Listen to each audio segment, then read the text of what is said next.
Gloire à Jésus, que le Seigneur vous bénisse abondamment. La mentalité du bouc émissaire, quand l'homme refuse de se remettre en question. Pourquoi nous accusons les autres au lieu de nous repentir? Imagine une dame de 59 ans révolue qui pendant des années boit chaque jour de grosses bouteilles de soda, des jus en carton industrialisés, des glaces, des chips, des fast-food, des sucreries, mange régulièrement des produits sucrés salés. Puis un jour, elle tombe dans le coma diabétique. Au lieu de comprendre que le mode de vie a contribué au problème, elle dit clairement: mon père veut me sacrifier, les sorciers m'ont frappé. Pourtant, la réalité est que le corps a subi les conséquences d'habitudes prolongées. Cela ne veut pas dire qu'il n'existe pas de combats spirituels. Mais la médecine parle des dysfonctionnements causés par le manque d'hygiène de vie. Oui, il existe des combats spirituels, mais parfois les combats est contre nos excès, contre notre caractère, contre notre façon de faire, notre façon de manger, contre nos habitudes destructrices. Avant d'accuser les sorciers, Dieu nous appelle, Dieu nous invite à dire: Seigneur, change ma façon de faire. Seigneur, commence une transformation intérieure dans ma vie. Père, nous avons encore besoin de toi. Cher Saint-Esprit, parlez-nous encore au nom de Jésus. Amen.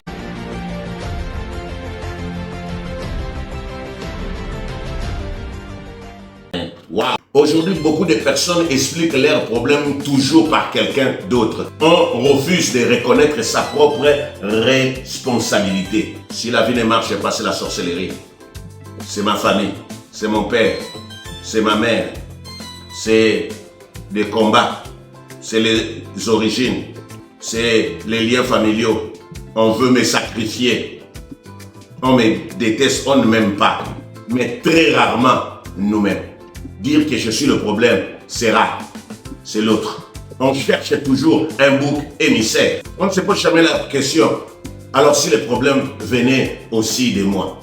Galates chapitre 6 au verset 7, la Bible dit: ne vous y trompez pas, on ne se moque pas de Dieu.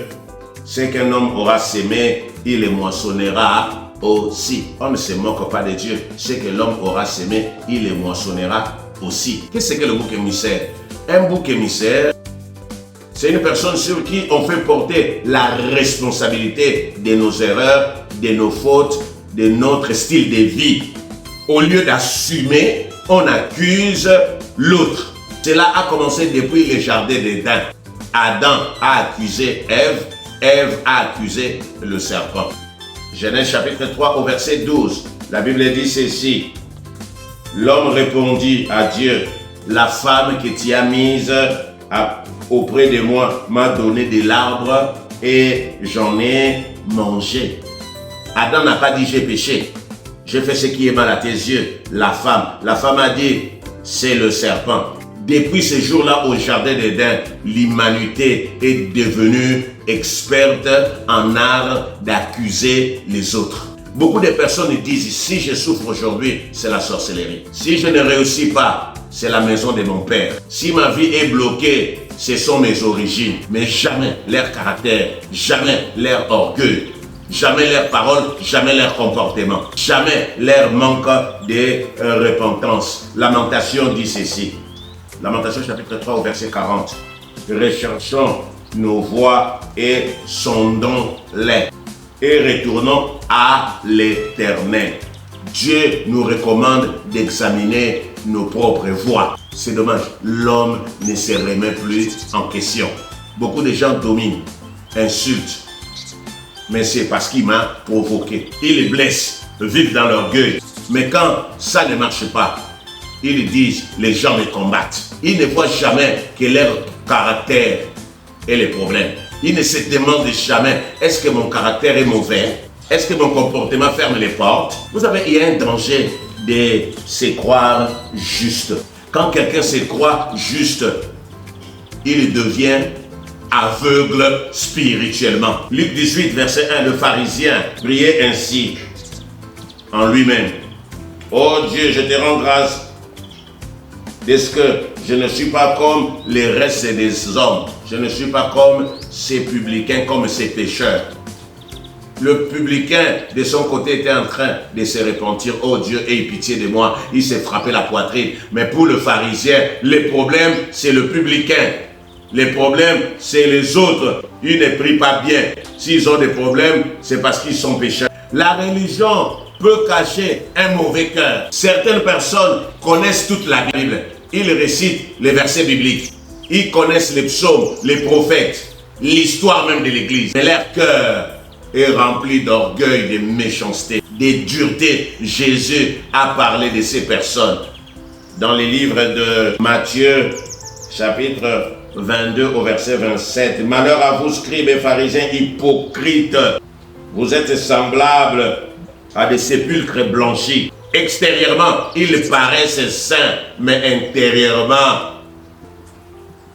c'est la méchanceté, c'est la mort. Souvent, le problème n'est pas la sorcellerie, les liens, les origines. Le problème est l'orgueil, la colère, la méchanceté, la jalousie, les mauvaises paroles, les paroles iniques, les manques de repentance. Proverbe chapitre 4, verset 23. Garde ton cœur plus que tout. Garde ton cœur plus que tout. De lui viennent les sources de la vie. Dieu ne justifie pas l'orgueil religieux. La religion peut cacher le péché. Il y a des personnes qui connaissent tous les versets bibliques, tous les chants religieux, mais elles ne sont pas transformées.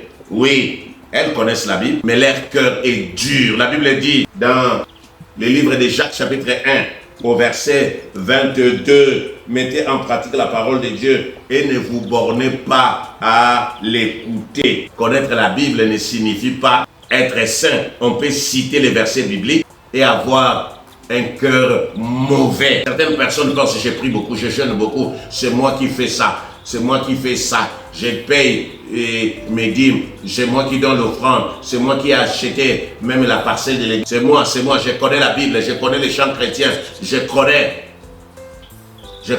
Il croit être meilleur que les autres, et Dieu regarde le cœur. Samuel 16, verset 7, l'homme regarde à ceux qui frappent les yeux, mais Dieu, c'est le cœur.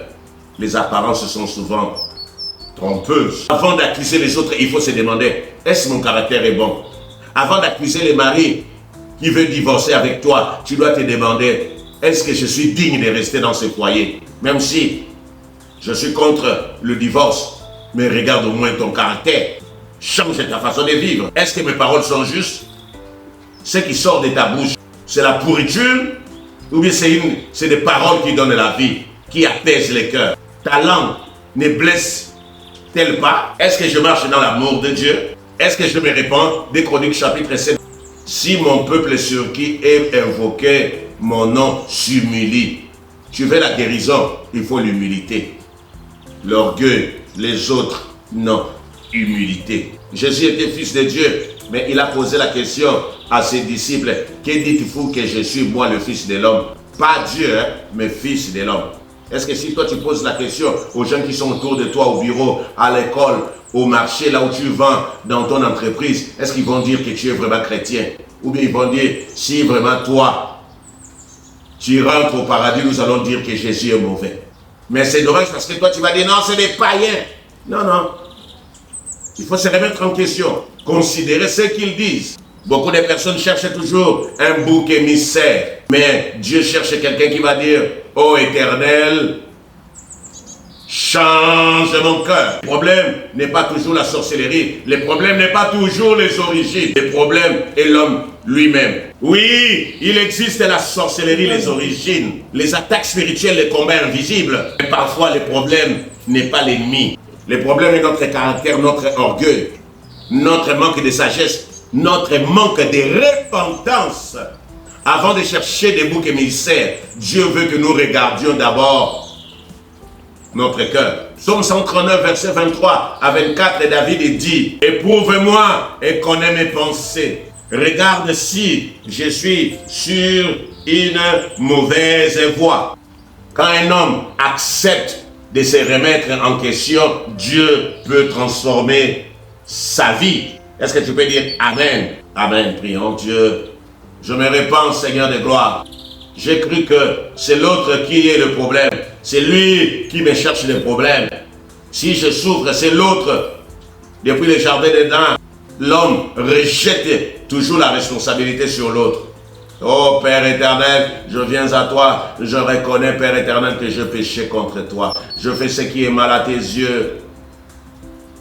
Père éternel, apprends-moi à me remettre en question. Souvent, j'ai condamné les autres. Mais aujourd'hui, tu me dis que je suis le problème de ma vie. Mon caractère est mauvais. Ma façon de manger, ma façon de faire. Pendant que je m'attaque aux autres, oh, je devais me regarder à moi-même pour que je change ma façon de vivre. Père, merci. Cher Saint-Esprit, change ma façon de vivre, renouvelle mon intelligence. Merci, Père éternel, pour ta grâce. Merci, Seigneur, pour ta bonté. Merci, Dieu de grâce. Jésus, merci. Parce que tu transformes mon être intérieur. Tu renouvelles mon intelligence. Au nom de Jésus, avec action de grâce, nous disons Amen. Oh, gloire à Jésus. Amen. Que le Seigneur vous bénisse abondamment. Amen.